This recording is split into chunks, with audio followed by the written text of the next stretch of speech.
আসসালামু আলাইকুম বন্ধুরা, কেমন আছেন? আশা করি ভালো আছেন। আলহামদুলিল্লাহ আমিও ভালো আছি। তো বরাবরের মতো চলে আসলাম ঈমানের আলোচনা নিয়ে। তো আজকের আলোচনার বিষয় আল্লাহর পথে পাহারা, পর্ব ২৫। তো চলুন দেখি আলোচনায়। আল্লাহ সুবহানাহু ওয়া তাআলা বলেন, হে ঈমানদারগণ, ধৈর্যের পথ অবলম্বন করো, বাতিলের মোকাবেলায় দৃঢ় থাকো এবং শত্রুর মোকাবেলায় সদা প্রস্তুত থাকো।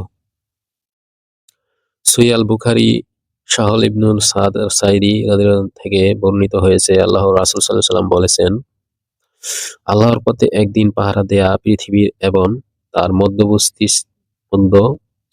সবকিছুর থেকে উত্তম। তোমাদের কারো একটি চাবুক রাখতে যে জায়গাটুকু লাগে, জান্নাতের সেই জায়গাটুকু গোটা পৃথিবীর ও তার মধ্যবর্তী সবকিছুর থেকে উত্তম। আল্লাহু আকবার। সংগ্রাম বা জিহাদ কিংবা লড়াই, কিতাল এর সময় একটি দিন কিংবা একটি রাত শত্রুর মোকাবেলায় পাহারায় কাটানো, মসজিদে ইতিকাফ বসে সারাক্ষণ নামাজরত অবস্থায় থাকার চেয়ে উত্তম।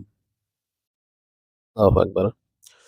তো ভাই, আমরা আলোচনাগুলো শুনলাম এবং বুঝলাম আল্লাহর পথে পাহারা এবং জিহাদ, আল্লাহর রাস্তায় বের হওয়া, এগুলা খুবই ফজিলত আছে এবং আমরা শুনতেই পারলাম এখানে কি কি বলা হয়েছে। তো আমরা সবাই আমল করার চেষ্টা করব এবং ইসলামের উপর চলার চেষ্টা করব। তো দেখা হচ্ছে আগামী পর্বে ইনশাআল্লাহ। এই পর্যন্ত সবাই ভালো থাকুন, সুস্থ থাকুন। আসসালামু আলাইকুম।